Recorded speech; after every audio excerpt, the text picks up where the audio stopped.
Hi guys, this is MK Locksmith. Today I'm going to show how to clone a chip ID48 using Key Tool Max. So let's see how to do this with the VVDI super chip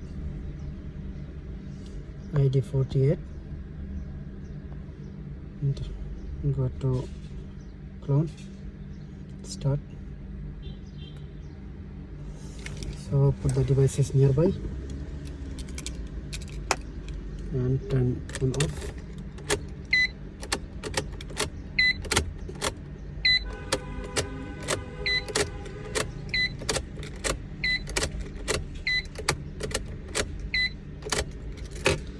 Take out the key and put it to the coil.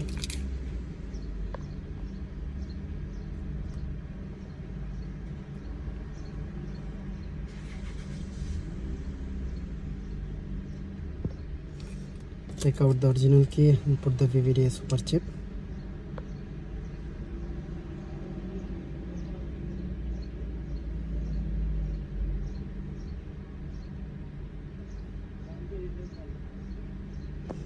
It's complete.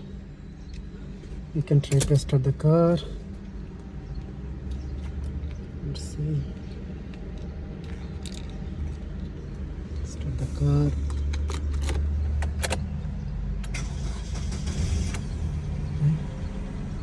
That's it. So this is ID48 VVDI chip I clone using Key Tool Max. Thank you guys.